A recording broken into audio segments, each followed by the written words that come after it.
It's going to be very interesting to see how these assistants roll out in the marketplace. But you could see where an App Store environment could lend itself, or a Google Play environment could lend itself to several different assistants in a similar, use the same infrastructure, use the same, ontology and, Right. and categorization that they have to create assistants. I think this assistant model is very, very interesting.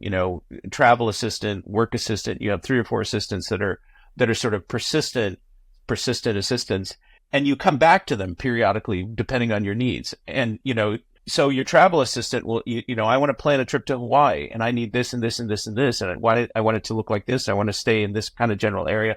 And it goes out while you sleep, essentially, and goes, retrieves all the information, presents it to you in a structured way. That relieves the burden of having to do travel planning using Google, or using even a more specialized tool like TripAdvisor, Expedia, whatever, Booking.com, because the cognitive load that's involved in trying to sift through all the crap, the good information, the bad information, the ads, the non-ads. Is this blog any good? How do I know? Blah, blah, blah. It's just painful. And I think the opportunity for assistance is to really, or any of these AI tools, is to really cut through the inefficiency of a lot of the planning that we're doing today. And I think that's going to be a big area potentially. Yeah, as humans, we do this so intuitively, we don't even know that we're actually doing it.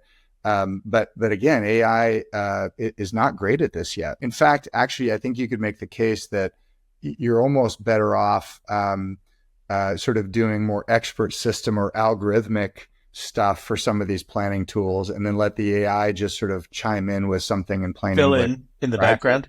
Yeah. Like it's sort of like we're at that. I don't want to say we're at a standstill as it pertains to these agents doing good stuff with structured data, but it's a little bit.